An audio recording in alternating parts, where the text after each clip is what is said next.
Hola, los virtuales también, ¿qué tal? Vamos a empezar muy rápido por cuestiones de ascensor y clase virtual. Bueno, vamos a terminar con la clase de anterior, del lunes, que nos habían quedado algunos puntos que creo importante que recordemos para trabajarlos, y para eso vamos a hablar del empaquetamiento del ADN como un proceso dinámico, ¿sí? Un proceso que participa modificando el genoma, la cromatina en la actividad transcripcional, que puede llegar a silenciar genes y que se modifica obviamente durante la replicación. Para eso, lo que vamos a ver es, o retomar un poco, recuerdan que cuál era el grado de empaquetamiento de la cromatina, ¿sí? En ese grado de empaquetamiento, que eran 10 centímetros que había que colocar dentro de la célula, lo que vamos a tener es al nucleosoma, ¿sí? El octávio con las vueltas de ADN. Luego teníamos un grupo de proteínas que se agrupaban en el sistema de mantenimiento del cromosoma, coesinas, condensinas, ¿sí? Y bucles o loops. ¿Se acuerdan que teníamos estas imágenes que vemos acá, donde ese nucleosoma a su vez se plegaba y formaba bucles, ¿sí? Todo eso para compactar, ¿bien? Ahora bien, veamos un poco cómo se modifica, que retomamos el concepto de que había modificaciones post-traduccionales, ¿sí? Después, no, todos digo perdido. ¿Qué les pasa? ¿Qué están buscando? Este no lo subí todavía. Mil disculpas. ¿Sí? ¿Está bien? Pero hay muchas de las imágenes que estaban en el anterior, así que úsenlo de ahí, ¿cuenta? Perdón, me olvidé. Disculpa, fue el error. Bueno, teníamos las colas distonas, ¿sí? Que en los certámenes esos tenían colas que se proyectaban hacia el exterior, ¿sí? Y que eran modificadas, ¿bien? Las modificaciones, ¿cuáles eran las modificaciones que podía haber? Metilación, fosforilación, acetilación, ubiquitinización, una sola, no poliubiquitinización, una sola. Eso determinaba que se formara una superficie o topología diferente, que la llamábamos código de histonas. Eso puede interaccionar específicamente con proteínas o con grupos de proteínas que pueden interaccionar con ese código de histonas y de alguna manera aumentar la expresión de los genes o silenciarlos, ¿sí? Dependiendo de cuál es el conjunto de proteínas que interacciona y cuál, a su vez, cómo se van encastrando en tipo Tetrix esas proteínas leyendo ese código de histonas.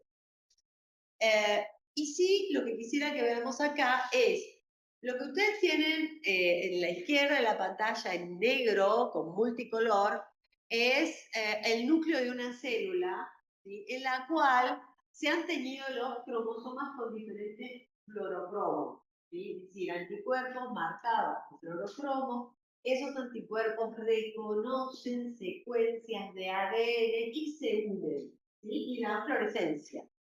Ese núcleo está en interfase. ¿Cuáles eran las fases del ciclo de la interfase? G2. ¿Teníamos empaquetado el ADN, pero lo tenemos a máxima condensación? No. Solo, como lo vemos ahí, en metafase. ¿Sí? Solo la máxima condensación es en metafase. Ahora, vayamos al núcleo en interfase. La célula en interfase, ya sé que uno está realizando toda su actividad metabólica, ¿bien? Es decir, que necesita transcribir su genoma para tener las proteínas que requiera para su vida celular, ¿bien?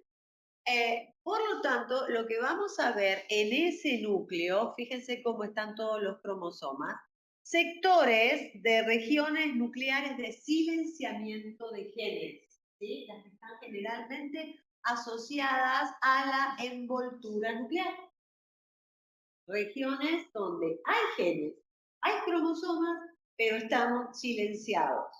Y regiones donde haya mayor actividad de transcripción, donde los genes se transcriban, ¿sí? En este caso, cuando nosotros vemos que hay mayor expresión de genes, lo que vamos a ver es que esos bucles, ¿sí?, están más relajados. Es esta situación que habíamos visto anteriormente, cuando teníamos al ADN completamente plegado en bucles, pero había un bucle más alargado, menos empaquetado, que es este que vemos acá en esta microscopía de alta resolución, ¿sí? Entonces, vamos a ver que la cromatina, según la actividad transcripcional, no solamente cambia su empaquetamiento, sino que se ubica en sectores específicos dentro del núcleo. ¿Para facilitar qué? Para facilitar que la maquinaria de transcripción, ¿sí?, quede cerca del gen o de los genes que se tienen que transcribir. Es una cuestión de aumentar la eficiencia del proceso o de los procesos que ocurren en el núcleo. ¿Esto queda claro? Sí. No siempre decimos que el ADN está empaquetado, con todas las escalas de empaquetamiento que describimos. Ahora, ese empaquetamiento es dinámico. ¿Por qué? Porque cuando tiene que ser transcripto un gen, tiene que estar más relajado, ¿sí?, no tan condensado la cromatina, ¿sí? Pero a su vez eso ocurre cerca de los sitios donde se concentra la fábrica de transcribir, la maquinaria, las enzimas de transcripción, ¿sí?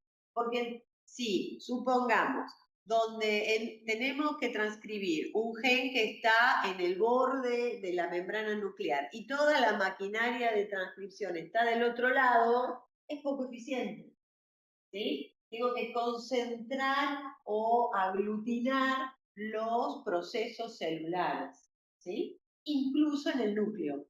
¿Bien? ¿Se entendió? Bien. Entonces, ese esquema pasa a ser esto que estamos viendo acá, que es una microscopía, ¿sí?, electrónica, en la cual estamos viendo una célula, toda la que tenemos alrededor es el citoplasma celular, las mitocondrias que se pueden ver aquí, y esta es la membrana nuclear, ¿sí? Si ustedes se fijan, hay zonas de silenciamiento, que son las más hipnóticas o condensadas, ¿sí? Tenemos zonas de silenciamiento o heterocromatina, ¿sí? Y áreas o compartimientos en el resto del núcleo donde la cromatina es más laxa, no tan empaquetada, no tan negra, no tan hipnótica, ¿sí? Entonces estamos en zonas de eucromatina. ¿Bien?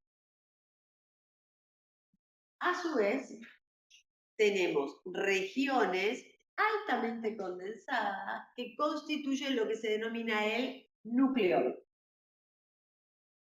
Esta es una foto de un linfocito que se activado, que va a dar. ¿Qué producen los linfocitos? ¿Qué son los linfocitos? Células inmunes, ¿de dónde?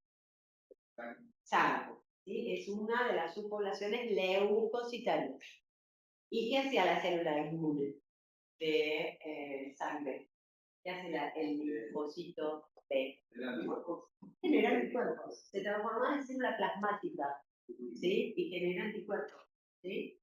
Genera mucho anticuerpo. Entonces tiene un núcleo laxo porque hay mucha producción de proteínas. El fibroblasto, ¿se acuerdan? Tener un núcleo más vale hipnótico, chiquito, redondo. ¿Por qué? Cuando no está activado, no está transcribiendo constantemente tanto. ¿Sí? Entonces, ver el núcleo nos da idea de la actividad metabólica de esa célula. ¿Bien? No podemos ver acá las regiones o compartimientos intranucleares, pero tenemos idea de dónde se está transcribiendo la cromatina es laxa y dónde está silenciado. La cromatina es hipnótica. ¿Sí? ¿Se entendió? Altamente condensada. Bien. Esto determina una organización de los cromosomas en el núcleo asociada a la transcripción. ¿Sí? Eso sería la forma más adecuada de describir lo que acabamos de ver. Y entonces, esto lo saqué de un trabajo que no está en los libros, pero quiero que vean que esto es la membrana nuclear en turquesa, ¿sí? Se ve la membrana nuclear. Lo que está en rojo se llama especle, ¿sí? Nucleares o regiones. Regiones nucleares donde se concentran las enzimas que trabajan en la transcripción. ¿Sí? Y luego en turquesa el nucleolo. ¿Sí? En el nucleolo, ¿qué se transcribe? ¿Qué tipo de genes se transcriben en el nucleolo? Porque una célula activa metabólicamente tiene un nucleolo que parece un lunar. ¿No saben? ¿No? Como dice acá, en el nucleolo es en la región donde se concentran las enzimas de la transcripción, ¿sí? Pero específicamente para el ARN ribosomal. ¿Bien? Entonces, ustedes me dirán, me contestan, una célula activa metabólicamente va a tener o no nucleolo evidente. ¿Por qué? Justifique su respuesta. Los ribosomas. El ARN ribosomal, es decir, los ribosomas en el citoplasma. ¿Se entendió? ¿Para todo el mundo? ¿Sí?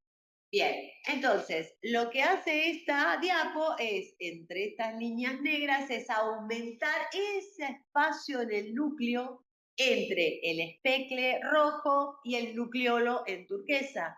Y ahí se concentra todo el proceso de transcripción. Entonces, es importante tener en claro que hay compartimientos dentro del núcleo. ¿Sí? Dentro del núcleo, la actividad nuclear está también organizada en sectores o regiones para aumentar la eficiencia de los procesos. ¿Sí? ¿Quedó claro? Bien. Sí.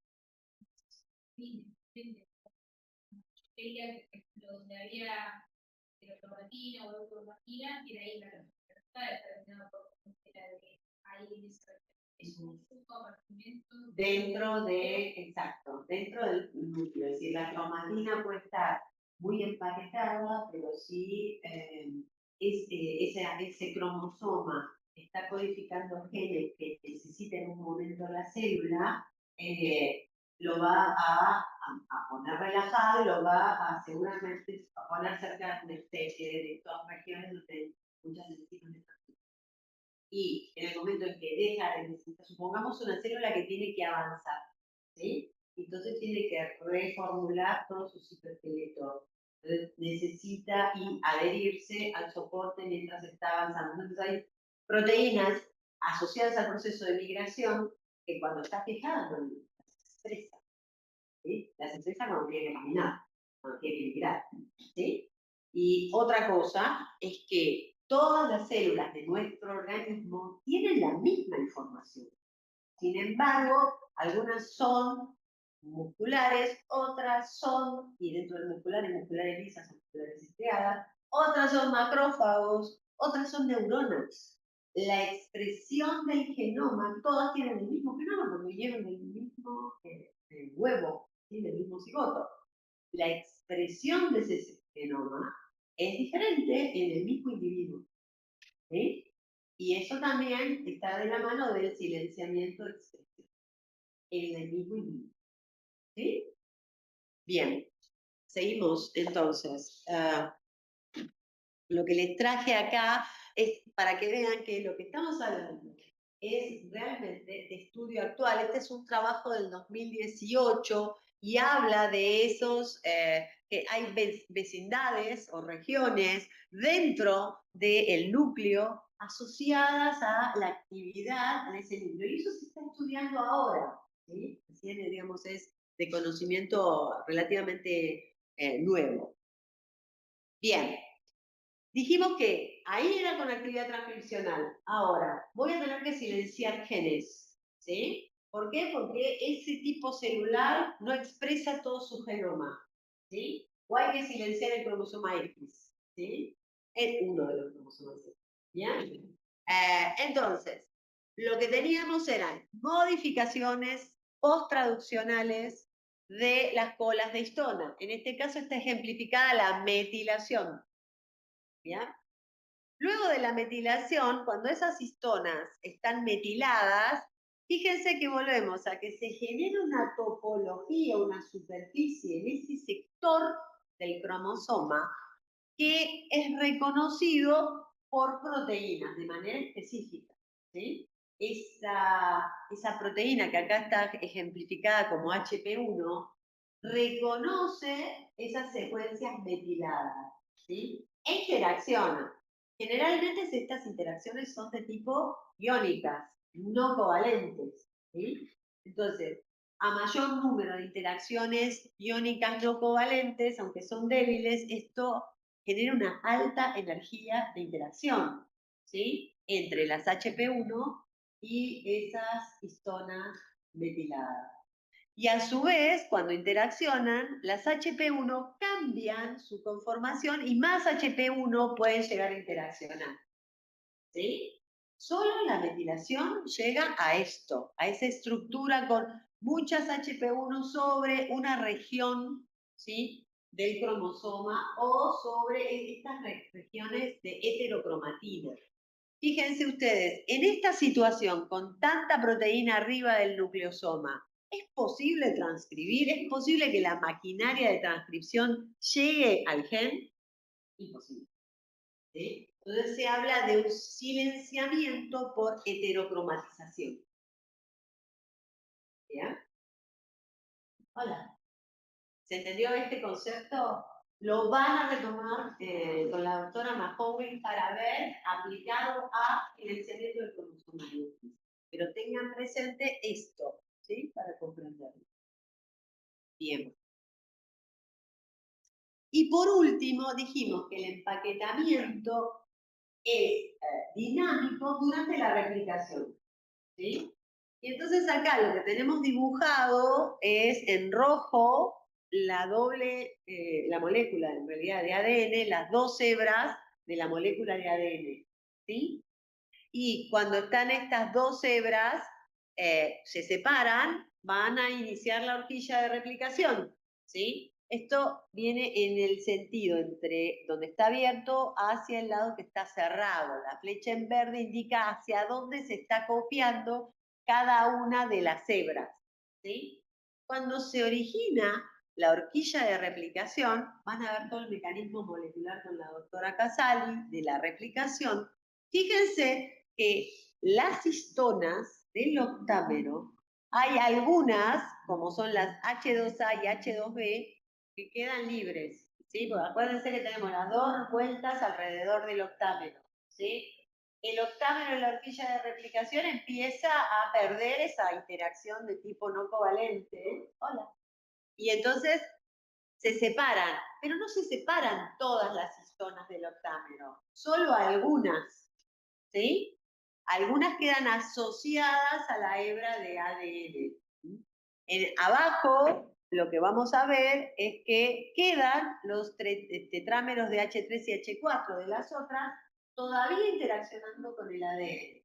Mucho más flojo, no tan compacto en esa interacción, no tan, con tanta energía en esa interacción. Entonces, Cuando se sintetice la nueva molécula, la molécula hija de ADN, y la complementaria a cada una de las hebras, lo que vamos a ver es que van a quedar las H3 y las H4, ¿sí?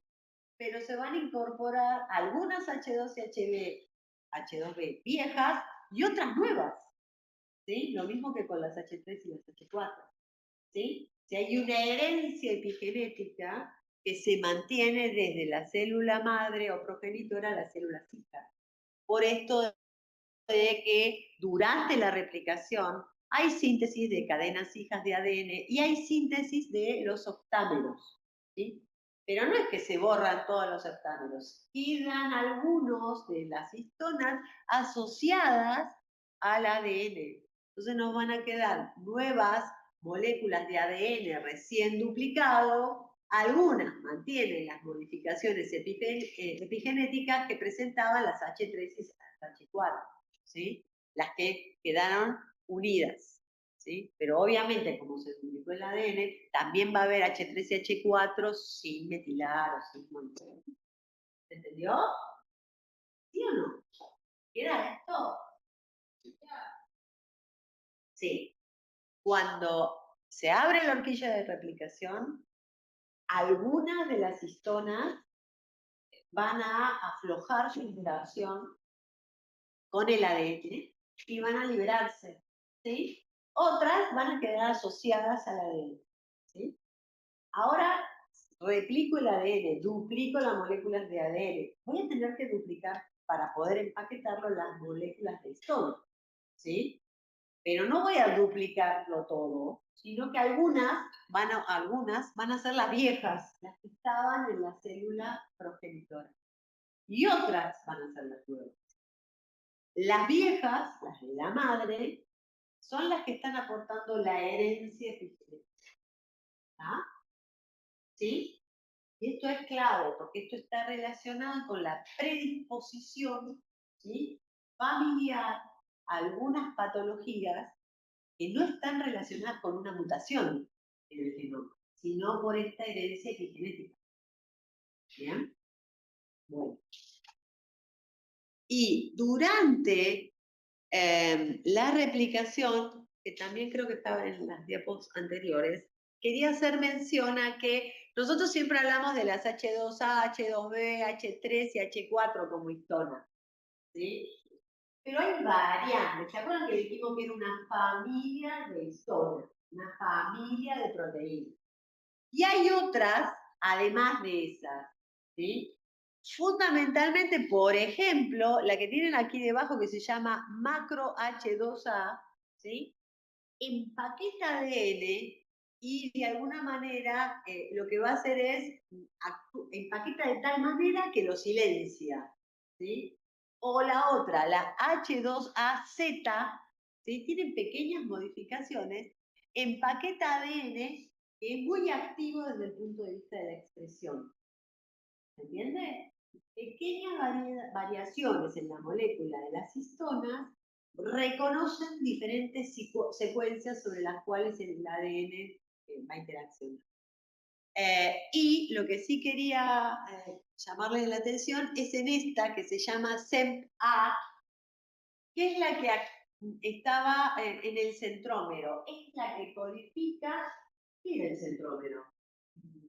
La reconoce el ADN cromosoma si se une con el uso.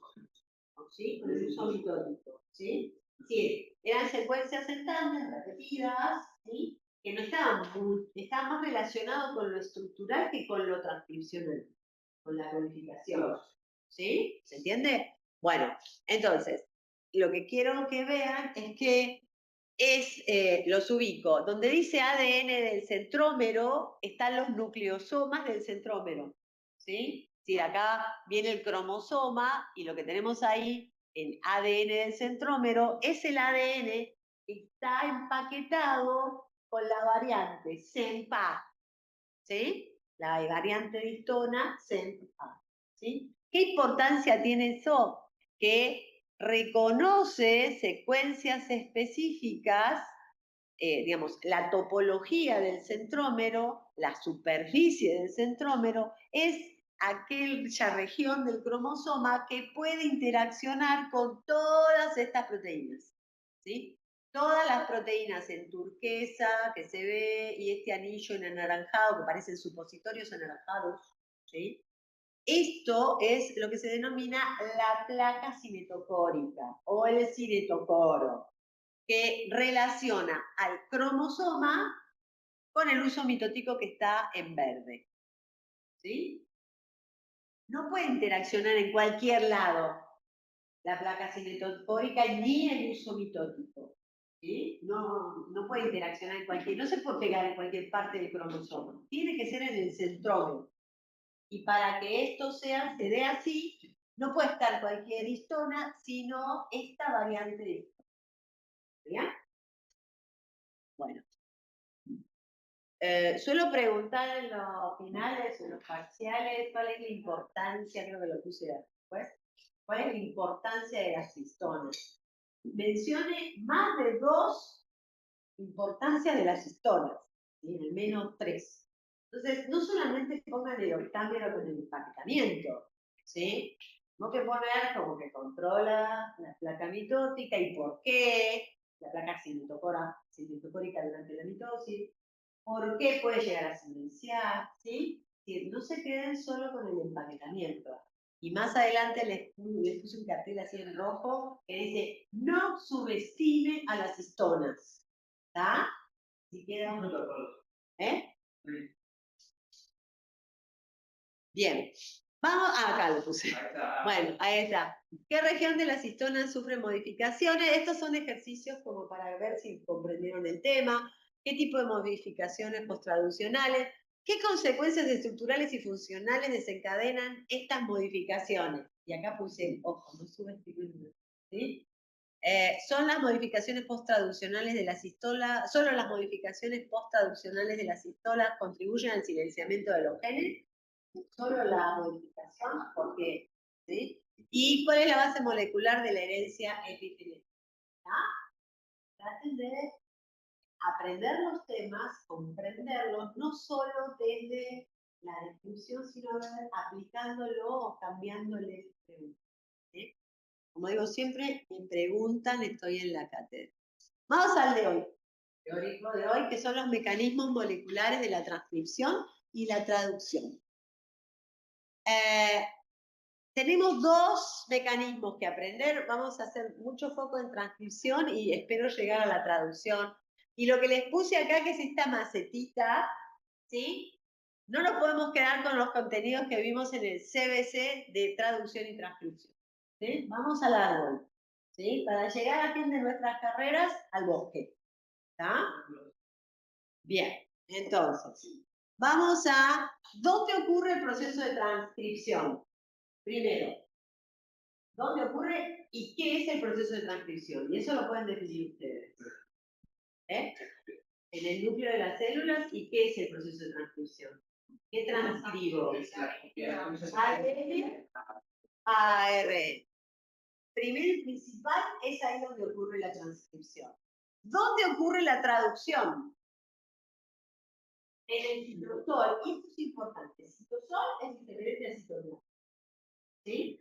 El citosol es todo lo que está entre la membrana del núcleo, la membrana celular, y la membrana de todos los compartimientos con membrana, ¿sí? Es fundamentalmente agua, con enzimas, proteínas, ¿sí?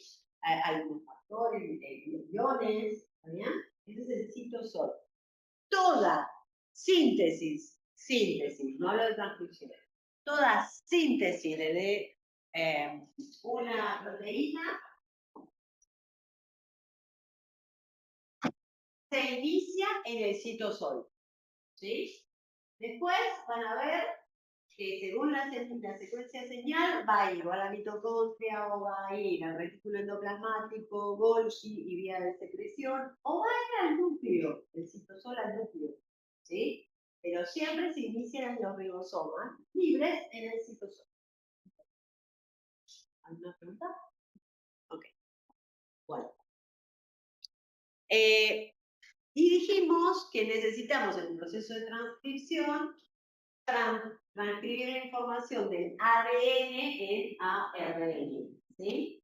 Y recordemos un poco que el ARN es una molécula, una hebra única, a diferencia del ADN, ¿sí? Esto hace que el ARN, desde el punto de vista químico, sea altamente inestable. ¿Por qué? Porque se acuerdan que tenía dos oxidrilos, no es desoxirribo, como es el ADN, sino que la pentosa tiene dos oxidrilos en posición 2 y en 3, ¿sí? Como la posición 3 la tiene comprometida formando el fosfodiéster, ¿sí? Como lo hacíamos cuando crecía la molécula de ADN, queda libre el oxidrilo en posición 2. ¿Sí? Y esto lo hace sumamente accesible a moléculas de agua, a la degradación por encima, es decir, es sumamente inestable el ARN, a diferencia de lo que ocurre con el ADN. ¿Bien? Bueno, entonces, el ARN es una molécula única que también es polar. ¿Por qué? ¿Qué tenemos en el extremo 5' siempre?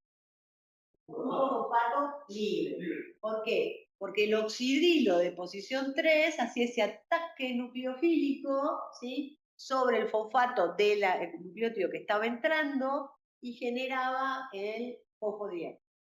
¿Vamos bien? Ok. Como es una molécula única y que tiene mucha carga, es polar, fosfato arriba, en el extremo 5', oxidrilos libres en el extremo 3', mucha carga negativa con los fosfodiéster, ¿sí? Es sumamente una molécula muy cargada. Puede plegarse en el espacio, ¿sí? Entre la misma molécula, si yo la extiendo, ¿sí?, es una cosa, molécula lineal, pero los ARN tienden a plegarse en el espacio, ¿sí? Con lo cual pueden generar plegamientos inespecíficos o pueden dar plegamientos específicos que están fundamentalmente asociados a su función. Por ejemplo, el ARN de transferencia tiene un plegamiento en el espacio, una estructura tridimensional asociado a su función. O las ribosimas, ¿sí?, que son enzimas, tienen actividad catalítica, ¿sí? Y también tienen ese sitio activo en función al plegamiento específico en el espacio. Y acá retomamos un poco lo que habíamos visto antes, es decir, ojo que esto está al revés, está haciendo el ataque nucleofílico de abajo para arriba, la otra era al revés, en la diapo anterior, pero los ubico. Lo que tenemos abajo es un nucleótido con dos oxidrilos en posición 2 y en 3, el trifosfato, ¿sí?, que es este fosfato que tenemos acá, es decir, 1 alfa, 2 beta, 3 gamma, y esto está unido a las bases, ¿sí? Y lo que estamos viendo en celeste es la molécula en la hebra de ADN que se está copiando, ¿bien? Entonces, nosotros estamos entrando, siempre se crece en sentido 5', 3', ¿sí? Lo que vamos a ver es que vamos a tener el ataque nucleofílico con el oxidrilo, ¿sí?, sobre el trifosfato, ¿sí?, lo mismo que habíamos descrito antes. Entonces lo que se genera es la ruptura del enlace, ¿sí?, y se forma el fosfodiéster, ¿sí? Entonces, lo que tenemos es que se libera el fosfato beta y el fosfato gamma, se libera un fosfodiéster, ¿sí?, que es, desde el punto de vista energético, de mucha energía, eso desplaza la reacción de polimerización genera un enlace de alta energía, esto ocurriría normalmente, pero a muy baja velocidad, ¿sí? Se genera un enlace de alta energía, todo eso hace que sea incorporado el nuevo ribonucleósido trifosfato, pero la velocidad sería muy lenta, ¿sí?, cosa que no le sirve a la célula. Entonces lo que se hace es tener una enzima, que es la ARN polimerasa, ¿sí? ¿Qué va a hacer? Va a bajar la energía de activación, va a hacer que el proceso ocurra, pero de manera más rápida. ¿Sí? Bien. ¿Qué le pasa o qué tiene esa ARN polimerasa? Diferentes dominios. Por lo pronto, como toda enzima, es una polimerasa, va a tener un sitio activo, que es el que estamos viendo acá en turquesa azul, ¿sí? Tenemos varios dominios en celeste y un sitio activo en azul, o turquesa, donde está entrando en mostaza la molécula de ADN, ¿sí? La molécula de ADN tiene dos cadenas. Una de esas cadenas va a ser transcripta a una molécula de ARN. ¿Bien? Entonces, ¿dónde ocurre eso? En el sitio catalítico de la enzima. ¿Bien? Y lo que vamos a ver es que ese sitio catalítico tiene a la molécula en mostaza que se está copiando, ¿sí? Que es molde, la molécula en turquesa del ARN que está siendo transcripto, ¿sí? Por lo que vimos recién. Y lo que vamos a ver acá entonces es que durante el proceso de transcripción en la enzima, en el sitio catalítico, se genera una hélice doble híbrida. ¿Qué quiere decir que sea híbrida?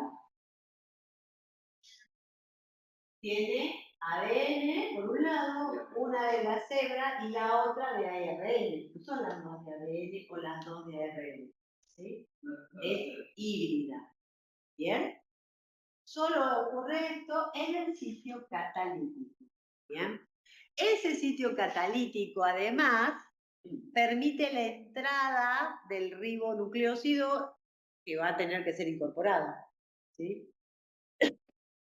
Nosotros necesitamos que entre el ribonucleósido para que pueda ser incorporado en la cadena de ARN recién sintetizada.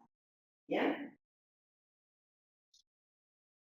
Y una de las particularidades es que requiere de magnesio el sitio activo, cosa que no se da con las ADN polimerasas. Muy bien. Vamos a ver cómo es el proceso de...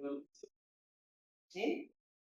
Y es el que va a entrar en la síntesis, sí, es el que vas a incorporar acá. Es este. Esto sería adentro del sitio catalítico y necesitas que entre el nuevo para ir elongando la cadena. ¿Bien?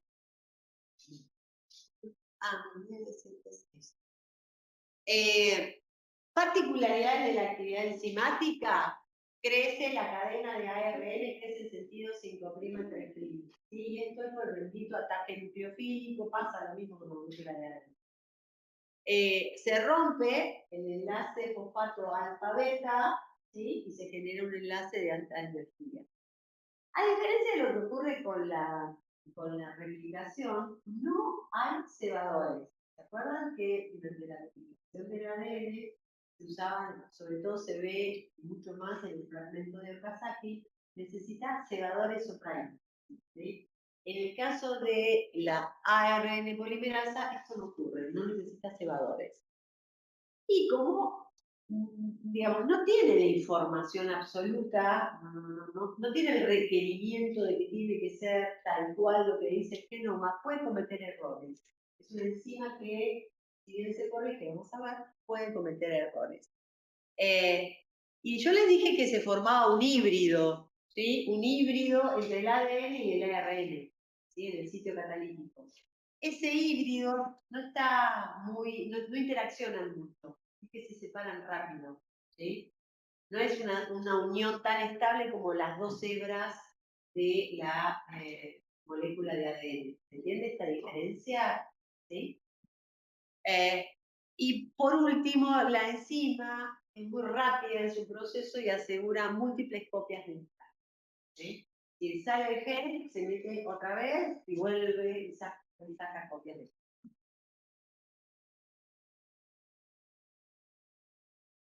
Bueno, vamos a ver un poco cómo es el proceso de transcripción aunque no se vea, en el cromosoma único bacteriano. Esto es bacterias. ¿Sí? ¿Célula de qué tipo la bacteria? Procariota. Cromosoma único. ¿Qué características tenía? Celular. No está asociado a todas, fisiología de las proteínas de ¿qué más? ¿Hay qué, perdón? ADN. Se llama protoplasma. ADN en la bacteria se llama protoplasma. Ninguno me dijo que era ¿sí? ¿Está? Una molécula única, vieja, tener. No se olviden de vieja tener, porque después le hacen el circuitito solo. ¿Ah? Bueno. Bueno, estamos en ese tipo de ADN y el ADN lo que va a tener siempre es un promotor. ¿Se acuerdan que cerca del gen hay un promotor? ¿Sí? Ese promotor va a señalizar la zona donde la ARN polimerasa tiene que empezar el mecanismo de transcripción. ¿Está bien? En el caso de las bacterianas, las procariontes, la ARN polimerasa se asocia a un factor, una proteína, un factor que se llama tita. ¿Sí? Ese factor, ¿sí? La ARN polimerasa, cuando se asocia a ese factor, cambia su conformación. Siempre cuando hay interacciones proteína-proteína, ¿sí? O proteína fosforilada, ¿sí? Va a cambiar, o metilada o acetilada, cambia la conformación en el espacio, ¿sí? Cambia la estructura tridimensional de la proteína. En este caso, la ARN polimerasa con el factor se transforma en lo que se llama un holoenzima. No importa, cambia la conformación y eso está bien, ¿sí? No hace falta que se aprendan todos los días. Y entonces lo que va a hacer es reconocer en esta nueva disposición tridimensional de su conformación en el espacio, puede relacionarse con el promotor, ¿sí? Que generalmente está cerca de una secuencia tata. ¿Sí? ¿Por qué está cerca de una secuencia tata un promotor? Exacto, y yo si quiero transcribir una hebra, tengo que separar las dos hebras del ADN, ¿sí? Entonces reconoce, se posiciona, ¿sí? Cerca del promotor y cerca de esa secuencia tata, y lo que vamos a ver es que empieza a formarse esa burbuja de transcripción, que dijimos que se formaba un híbrido, ¿sí? Se forma una burbuja donde tenemos el ADN que se tiene que transcribir y el ARN que se va transcribiendo, ¿sí? Esa burbuja de transcripción, en el caso de las procariontes, no requiere de ATP, la enzima lo hace sin consumir ATP, ¿sí? Es sin consumo de ATP. Gran ventaja para las proteínas, es para las bacterias, como que empiezan a transcribir rápido sin consumo de ATP. Y entonces lo que vamos a ver es que se incorporan en el ARN entre 2 a 10 ribonucleótidos. ¿Sí? El híbrido, ADN está copiándose, el ARN empieza a incorporar, pero la enzima, tiene que transcribir toda la secuencia del gen, ¿sí? Pero la enzima se queda pegada, por eso puse este dibujo ARN-ADN, se queda pegada arriba del promotor, ¿sí? No avanza, ¿sí? Y esto lo hace hasta 10 nucleótidos, ¿sí? Cuando hay un cambio conformacional que permite que el factor se libere. Y ahí se despega del promotor. Y entonces puede correr a lo largo de la secuencia de ADN molde que tiene que transcribir. ¿Qué es esto que dice acá? Se elonga el ARN mensajero que está haciendo transcrito. ¿Se entiende? ¿Hasta dónde? Hasta que encuentra a Terminator, a la secuencia que implica hasta acá es el gen que tenés que transcribir. ¿Sí? Elonga hasta que llega a la secuencia final de terminación en la molécula de ADN. ¿Bien? Y obviamente se desarma todo el sistema. ¿Sí? Es decir, la enzima se separa de la secuencia de ADN que se tiene que transcribir. ¿Dudas acá? ¿No? Eso es en las células procarióticas. Pero en las células eucariontes no tenemos tanta simpleza de actores en el proceso de transcripción. Y lo que vamos a ver es que tenemos diferentes tipos de ARN. ¿Sí? Tenemos los ARN mensajeros, ¿sí? Que los ponemos ARN con M, los ARN ribosomales que se transcribían ¿dónde? En la célula. Transcribía en el núcleo. Pero los ribosomales ¿dónde? ¿En qué compartimento? Para. Entonces, para el núcleo. ¿Dónde? En el núcleo hay en el núcleo. No, ojo con eso, después se escriben esto. ¿Sí? ¿Está? ¿Dónde se transcriben los ARN ribosomales? Se transcriben, ¿dónde? En el nucleolo, en el núcleo. ¿Sí? Después tenemos los ARN de transferencia. ¿De dónde se van a transcribir?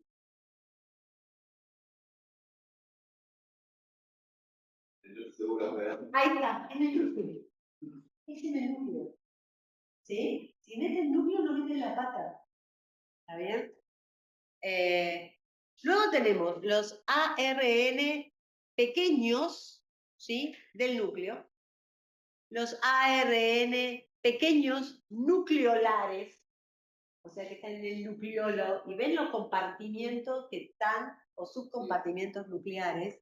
Después tenemos los PIWI, ¿sí? Y tenemos los de larga cadena, o sea, y los que son de realmente importantes, los microRNA, MI, y los silent RNA de silenciamiento SI. ¿Sí? Importantísimos porque actúan en el silenciamiento, ¿sí? De la expresión génica, lo van a ver más adelante con la doctora Mahoui, y que particularmente nos permite desarrollar nuevas terapias. ¿Sí? Por ejemplo, en nuestro laboratorio trabajamos con RNA de interferencia para silenciar un factor de transcripción y darlo en una nanoformulación, en nanotecnología, en nuevos fármacos muy pequeñitos. Son realmente muy importantes. Y hace poco, bueno, la vacuna de COVID y uno de los últimos premios Nobel fue sobre ARN. Bien. Entonces, tenemos muchos ARN. Montonazo. ¿Sí? Entonces, las RNA polimerasas van a tener un sitio activo acorde a las diferentes secuencias de los ARN. ¿Entienden? En el sitio catalítico tiene que entrar el ADN que tengo que copiar y tiene que ir sintetizándose, ¿sí? O transcribiéndose el ARN, sea de cualquier nombre. Entonces, el sitio activo se tiene que adaptar a esta gran diversidad de secuencias de ADN y de transcriptos que se obtienen. ¿Se entiende esto? ¿Sí? No son todos iguales. Entonces tenemos ARN polimerasa 1, ARN polimerasa 2 y ARN polimerasa 3. Sitios activos diferentes que se adaptan para transcribir los ARN ribosomales, ¿sí? Los pequeños ARN 5,8 y 18S, las de la polimerasa 2, que generalmente son todos los genes codificantes, ¿sí? Además de algunos de los pequeños ARN del núcleo y los microRN, y luego la 3 actúa sobre los RNA de transferencia.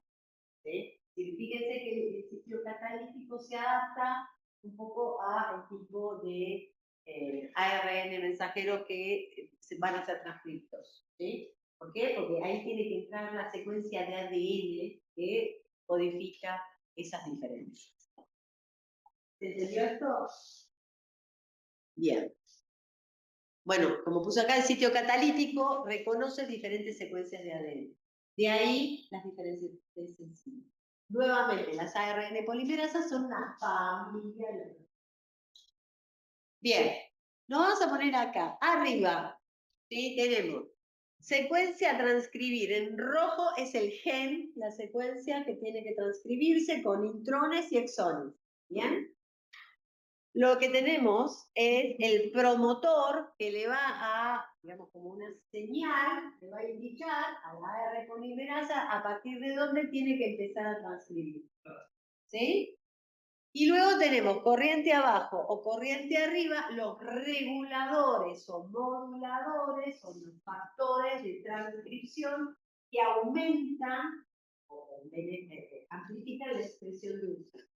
Entonces, si ahora yo en las líneas azules que ven acá, amplifico el gen, ¿sí? Lo único que voy a tener en lo de rojo, el gen que tengo que transcribir, lo tengo amplificado abajo, ¿sí? Y lo amplifico de tal manera que me queda una de las hebras del ADN, la 3', 5', ¿sí? Y la complementaria abajo, 3', 5'. ¿Se ubican? La hebra, bueno, este es el gen arriba, que está formado por ADN, doble cadena, que es lo que está abajo.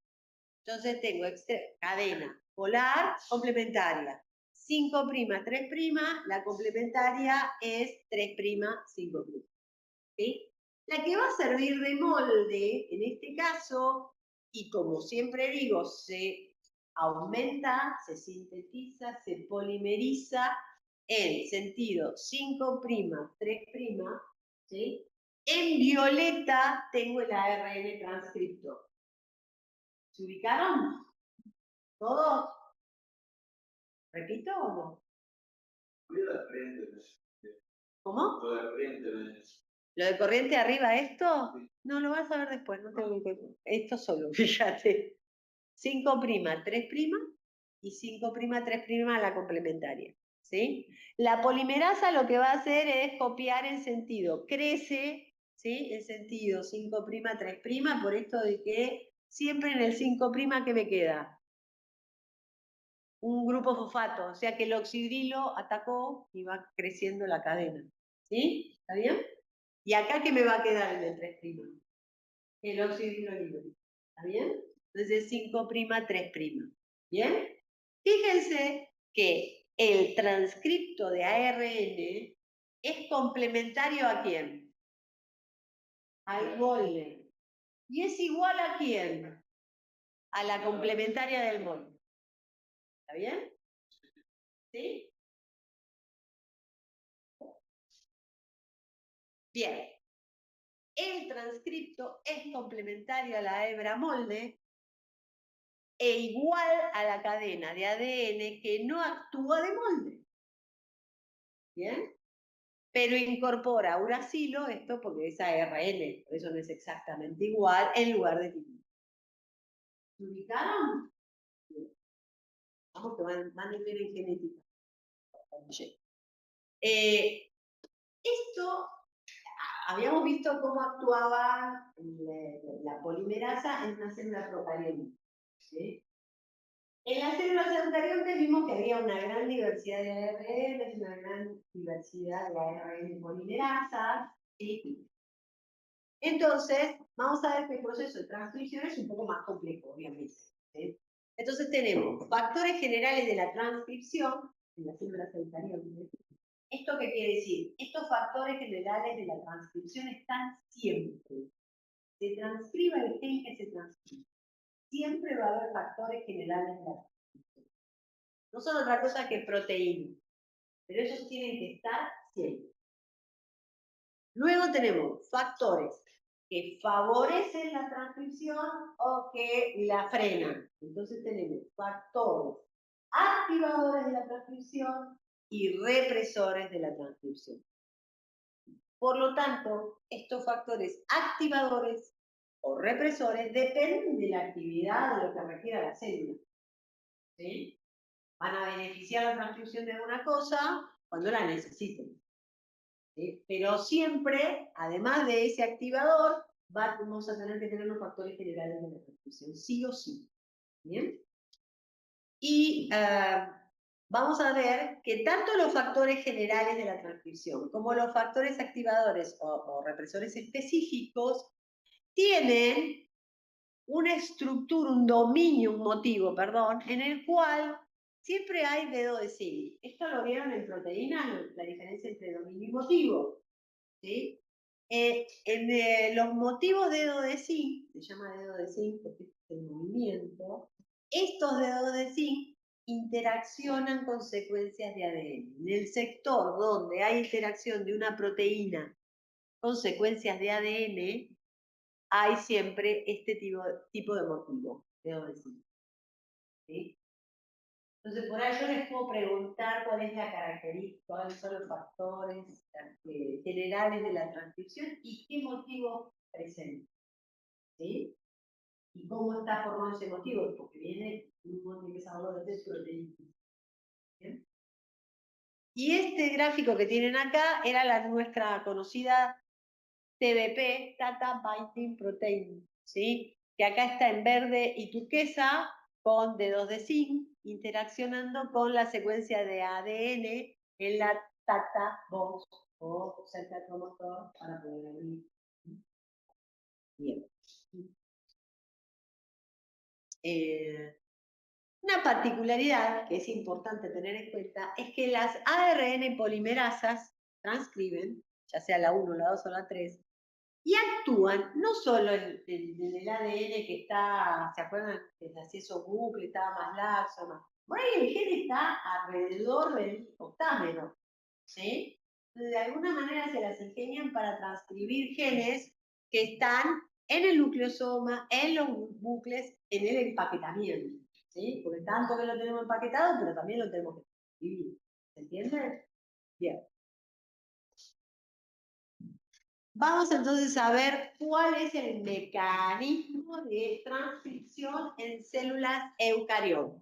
Y para eso, lo que vamos a ver es, en primer lugar, lo que tenemos arriba que dice gen, ¿sí? Es el que está en rojo. ¿Sí? La barrita roja es el gen que tenemos que transcribir con exones e intrones. Y lo que tenemos hacia el otro lado es +1, desde ahí en adelante es la transcripción, el promotor, de la secuencia que le va a indicar a la ARN polimerasa dónde se tiene que ubicar, su sitio catalítico, y la Tata Box, que ¿qué va a hacer eso? Si yo les pregunto cuál es la composición química de la Tata Box, son secuencias de ácido ADN, de desoxirribonucleico, ¿sí? Bien. Entonces, lo primero que se va a ver es que de estos factores generales de la transcripción es este TF2D. Traducimos. Es el factor F de transcripción, ¿sí? Por eso es TF2 de la polimerasa, ¿cuál será? De la RNA polimerasa 2, ¿sí? Por eso, después si se acuerdan que es el D primero, el B después, el E y el H, no importa, ¿sí? Pero, obviamente, que pone todo secuencia D tiene 10, no hace al concepto como para saber si ustedes entendieron el tema.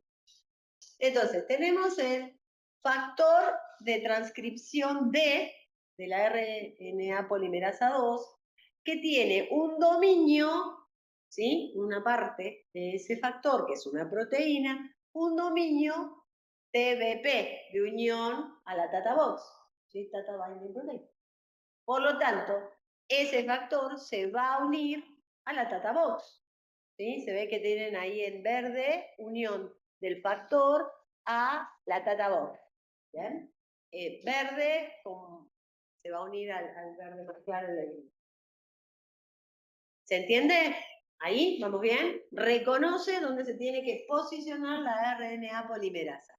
Y acá tenemos, yo les puse esto de el Tetrix de conformación. Cada vez que algo, interacción, dos proteínas interaccionan, o proteína y ADN interaccionan, cambia la conformación. ¿Sí? Entonces se van como encastrando, ¿sí? Como que se van encastrando los factores de transcripción de la RNA polimerasa 2, que es en este caso la B, ¿sí? Es otro factor. Y acá lo que se forma en ese encastre es el complejo de inicio de la transcripción, que es la señal que dice de acá en adelante transcribe la enzima. ¿Sí? Fíjense que los procesos son regulados, ¿sí? No arranca porque sí, sino que se tienen que ir interaccionando una serie de factores o proteínas. Entonces, bueno, esto es lo que acabo de decir. Los factores generales de la transcripción son indispensables para la transcripción de cualquier gen. La transcripción del gen en particular depende de los específicos, activadores o represores. TF2, A, B, C, D, H es factor de transcripción de la RNA polimerasa 2. ¿Sí? Del inglés, porque todo viene del inglés, es TF, al revés. ¿Sí? Bien. Entonces, se formó el complejo de inicio de la transcripción, la señal, ¿sí? Cerca de la tata box y el promotor. Y entonces ahora la enzima, que es eso turquesa con el sitio celeste, con el sitio catalítico turquesa, se puede enganchar en la hebra de ADN, ¿sí?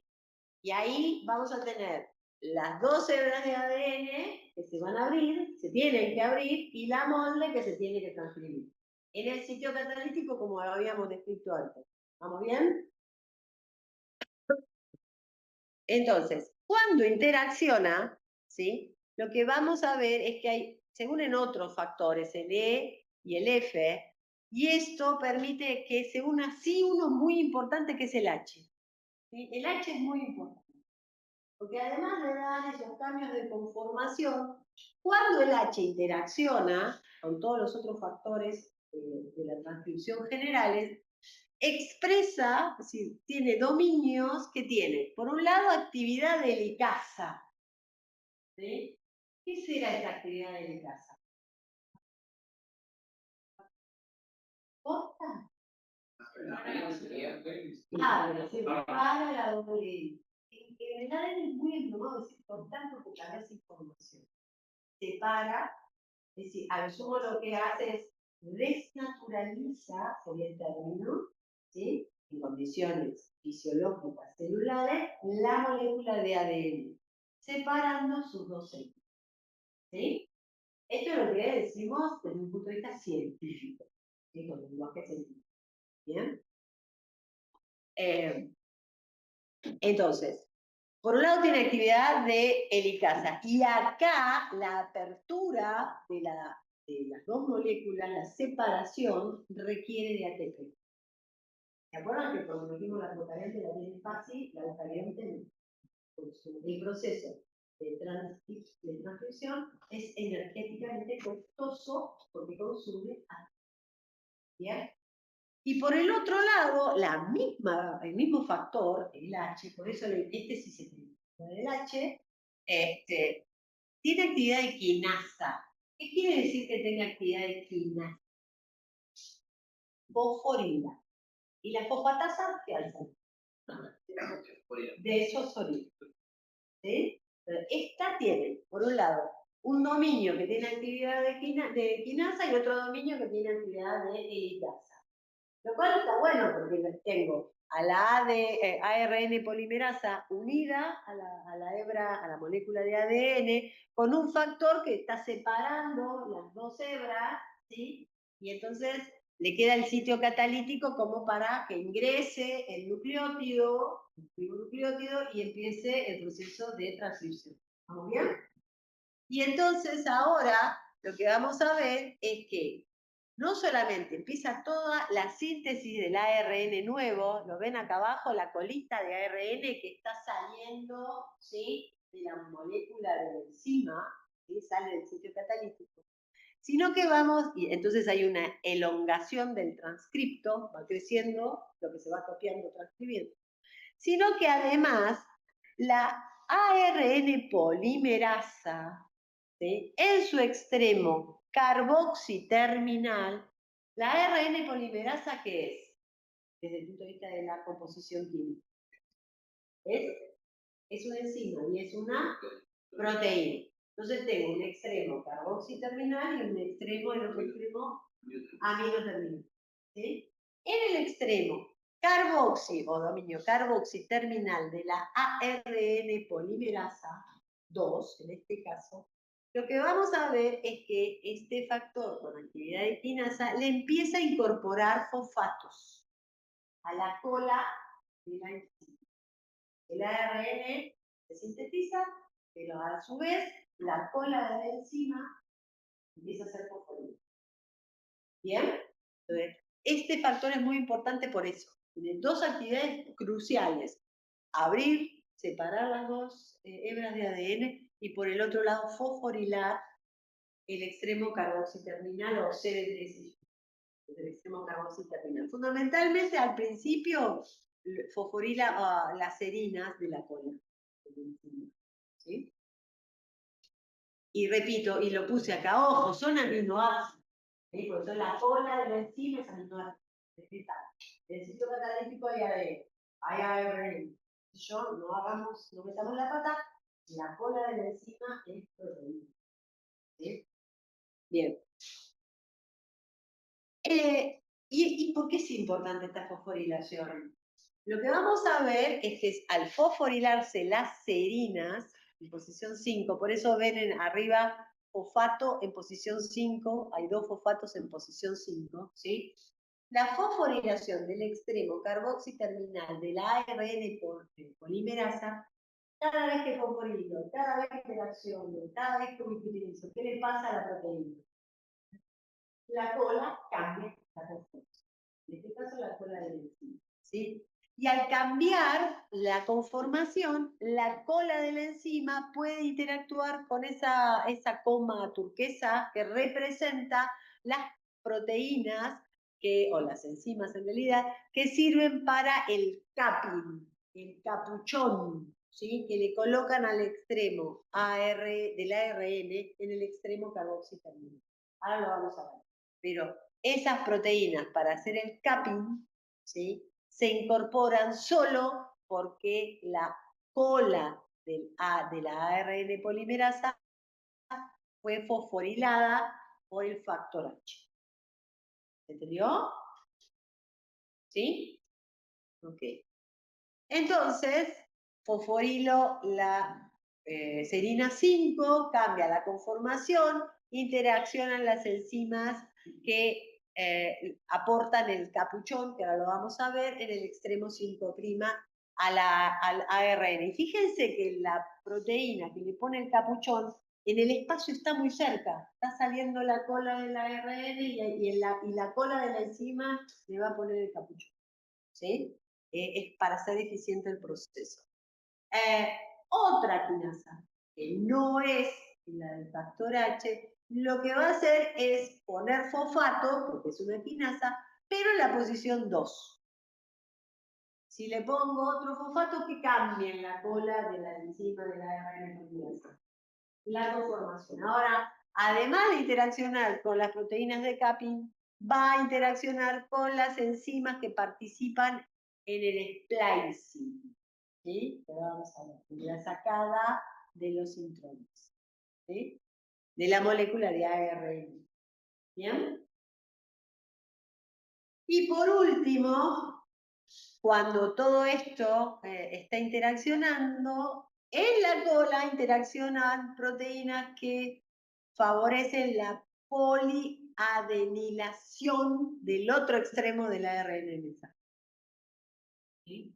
Entonces, un ARN mensajero, cuando en un proceso como una fábrica de reproducción constante, a medida que va creciendo, que va siendo sintetizado y transcripto, se le coloca un capuchón en 5', ¿sí? Y un montón de adeninas en el extremo 3'. ¿Bien? Todo esto es en la ARN polimerasa. Exacto. En la ARN polimerasa pegada al ADN, no libre, ¿sí? Porque, e interaccionando con un montón de factores. ¿Está bien? Bien. Sí, dale. Porque esto que pasa, que ponen los fosfatos, la interacción, solo se produce con la la enzima unida al ADN. Y solo se une al ADN cuando arranca con los factores generales de la transcripción. Antes sola, libre, no podría ser presente, porque no, esos factores contribuyen al cambio conformacional y el H a estas actividades de mitasa y de finanzas. Así que, durante todo este proceso, el factor de H sigue unido. Sí. Y los otros se van separando. Pasa más o menos lo mismo que nos pasaba al principio, con el procarionte al principio, son de más o menos 10 nucleótidos que se incorporan y están que no se separan. Después se va, hay tensión energética, se separa, el H se tiene que quedar, porque si no, no se abre la molécula de ADN. ¿Sí? Y es progresiva la fosforilación. ¿Sí? Bien. Bueno, y lo que puse abajo es que las modificaciones ocurren durante la síntesis del ARN mensajero y que permite, esto es importante porque permite a la célula distinguir los ARN mensajeros. ¿Sí? Para que salga el citosol, tiene que tener el capuchón en 5 y la polia de eliminación en 3. ¿Sí? Y dice, este es mensajero. ¿Bien? Y además lo protege, porque de esa manera, como usted dice, que eran muy lábiles, tiene mucho hidroxilo, muy lábil, de esta manera un poco lo protege, lo señala y lo protege de la radiación. Bien. Entonces, en la procarionte teníamos un único, digamos, gen que está generalmente asociado, y lo van a ver con control de la transcripción, con una vía metabólica. En cambio, en las eucariontes, lo que nosotros tenemos son, en el gen, intrones y exones. ¿Sí? ¿Y con qué nos tenemos que quedar? Con lo codificante, con los exones. ¿Sí? Y sacarnos del ARN que se transcribió los intrones. ¿Bien? Esto se llama el splicing alternativo. ¿Sí? Sacarnos de encima los intrones para una proteína funcional. Y para eso vamos a ver que durante el mismo mecanismo de síntesis va a haber corte y empalme. ¿Sí? Y acá, ahora lo vamos a ver, participan estos pequeños ARN ¿sí? que hemos visto anteriormente. Y lo que tienen acá, a la derecha de la imagen, es la molécula de ARN en turquesa, en el extremo 5', ¿sí? Donde teníamos el fosfato libre, se incorpora este capuchón, ¿sí? Que es una 7-metilguanosina, que es el que protege al extremo 5'. ¿Sí? En el extremo 3' hay un montón de adeninas, una al lado de otra. Vamos a ver cómo se hace el corte y empalme. ¿Sí? Y para eso les traje un ejemplo que es una proteína que se llama fibronectina. ¿Sí? La fibronectina es una proteína en algunos casos que permanece anclada a la membrana y permite el anclaje de la célula a la matriz celular. Y en otros casos es una proteína libre, ¿sí? Que se secreta y no tiene interacción con la membrana. ¿Sí? Sin embargo, es fibronectina. Y entonces, como ven ustedes acá, el gen de fibronectina es 1, pero tiene secuencias, porque están marcadas en verde, que son las secuencias que indican esta fibronectina tiene que quedar anclada a la membrana. Y es el caso de la fibronectina que aparece en el fibroblasto. La secuencia, el gen de la fibronectina en el fibroblasto, si uno analizara la proteína, tiene estas secuencias de anclaje a la membrana. En cambio, en el caso de la hepática, no está. Entonces tiene que separar ese intrón, ¿sí? Para uno es un exón, para otro es un intrón. ¿Sí? No le sirve. Y esto es lo que se conoce como corte y empalme alternativo o expansivo. La propia secuencia del ARN mensajero que se sintetizó junto con pequeños ARN nucleares y ATP hacen el proceso. Y esto ocurre ya inmediatamente o durante el proceso de transcripción. Entonces, ¿qué necesitamos? Necesitamos ARN pequeños del núcleo, ¿sí? ¿Se entiende? Tenemos otros ARN, no el ARN mensajero, y algunas proteínas, entre 5 o 7, depende de la especie. Esto entonces, la unión de estos ARN con estas proteínas se llama ribonucleoproteínas. ¿Sí? Son ARN más proteínas, ribonucleoproteínas. Y esto lo que van a permitir, la interacción del ARN mensajero con estos ARN pequeños, va a permitir un consumo de ATP, la ruptura de los intrones, la pérdida de los intrones. Pero si yo pierdo el intrón, me queda el ARN cortado en el mensajero. Entonces, ¿qué hay que hacer? Díganme. ¿Bien? Entonces, por eso hablamos de corte, saco el intrón y empalmo. ¿Bien?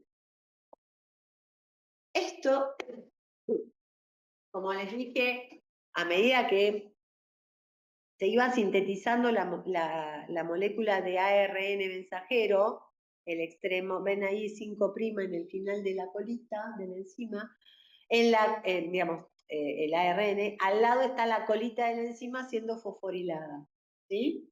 Por el factor H, 2H. Pero además, esta fosforilación era seguida de fosforilaciones por otras quinasas en posición 2, y eso permitía que interaccionaran proteínas, ¿sí? Eran las proteínas del corte y empalme, que son estas 5, 6, 7 proteínas, junto con los ARN de cadena corta, los pequeños ARN nucleares.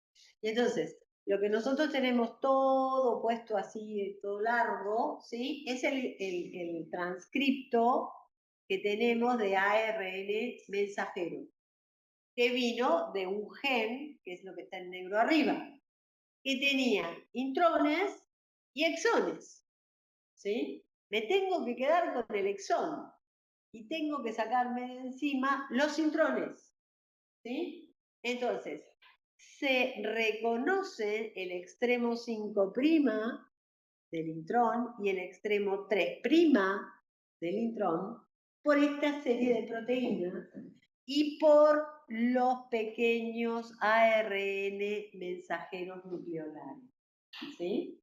Entonces, señalan cuál es el intrón. La selectividad de la selección depende de las proteínas con las cuales interaccionan, ¿sí? Y una vez que se selecciona cuál es el intrón, lo que va a ocurrir es que arriba, ven, tienen todo el gen, el 1 está señalando el extremo 5' del intrón, el U2 está señalando el extremo 3' del intrón, ¿sí?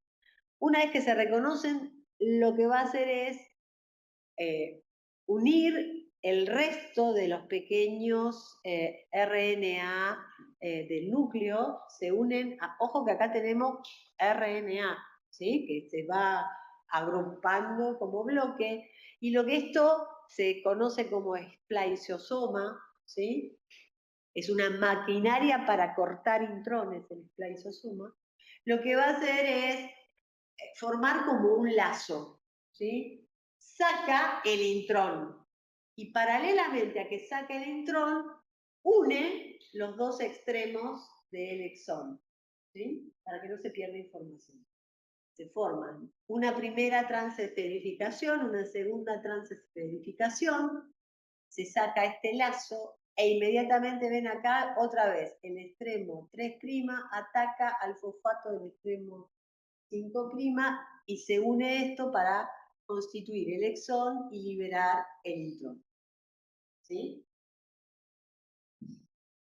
Entonces, ahora van a tener idea de que cuando se produce el ARN mensajero en el núcleo, tiene un capuchón en el extremo 5' de metilguanosina, poliadeninas en el extremo 3' y lo tengo maduro porque ya se sacó de encima los intrones por el proceso de corte y empalme.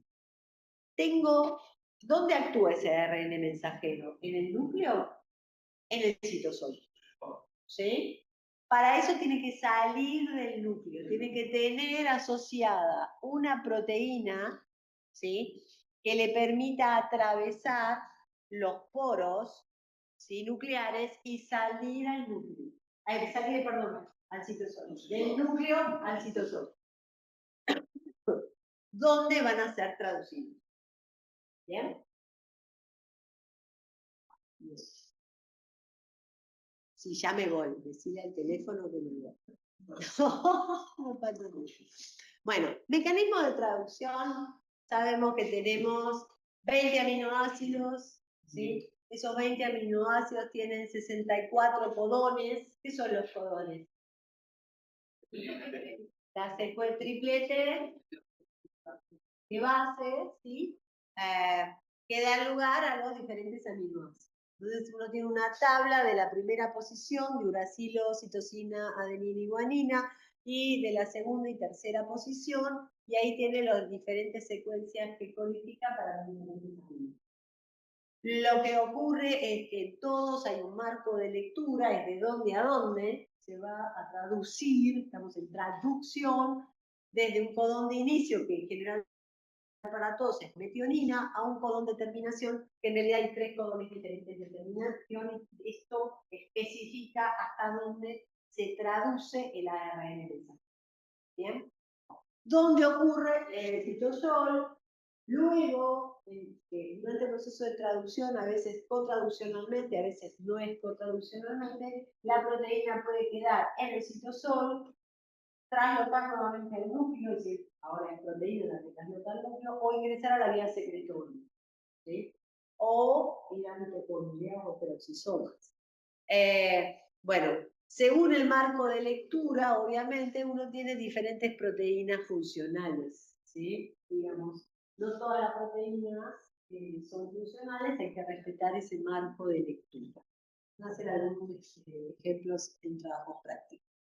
Ahora bien, tengo el ARN mensajero, tengo los ribosomas, tengo que llevar los aminoácidos para cada uno de esos codones, ¿sí?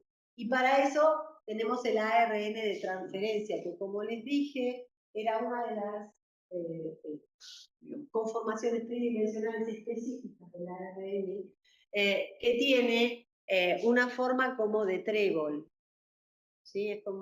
Es una L, si alargan una L, la toman de la punta y la dan vuelta en el espacio, les da la estructura del ARN de transferencia. Con un sitio de reconocimiento del aminoácido y un sitio de reconocimiento del codón y el anticodón en el ARN mensajero, ¿sí? Está graficada la fenilalanina, que interacciona, ¿sí?, con el ARN de transferencia y el anticodón, que permite adaptar la fenilalanina según la secuencia del ARN mensajero.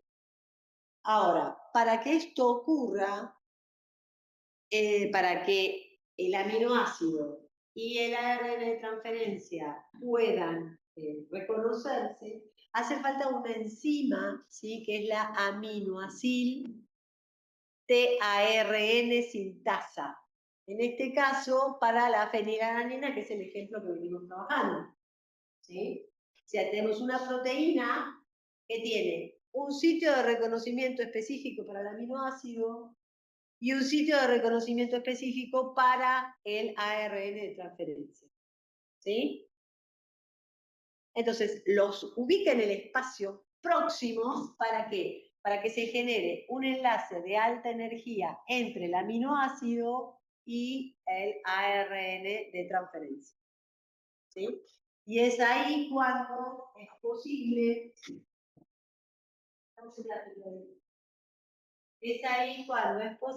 el reconocimiento del ARN de transferencia con el anticodón con el codón del ARN mensajero. ¿Sí? Bien. Entonces, ¿qué pasa si hay un aminoácido que no es el correcto? ¿Sí? Que la aminoácido ARN de transferencia, unió en su sitio un aminoácido que no es el correcto. La misma enzima se hace el control de calidad.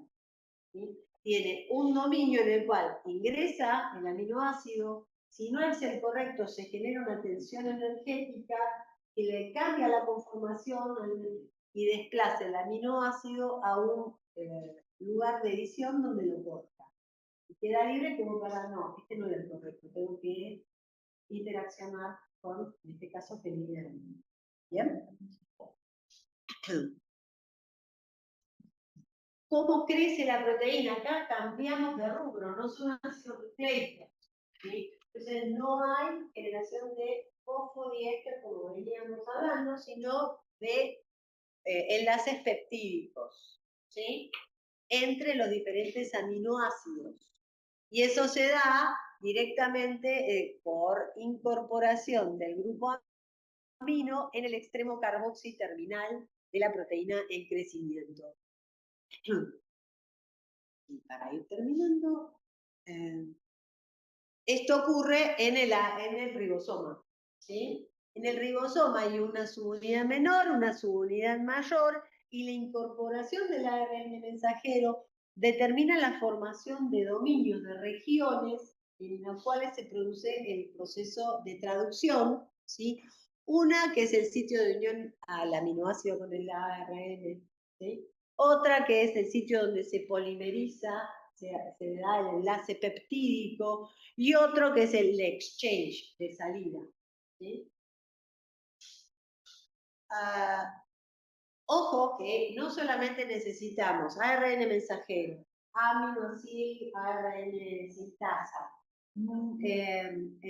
los aminoácidos y ATP, sino que también tenemos la necesidad de factores de iniciación y de elongación de este proceso. Como era el factor los factores de transcripción, acá también hay factores de traducción. ¿Sí? ¿Quién aporta esos factores de traducción? El citosol, porque esto ocurre en el citosol. ¿Sí?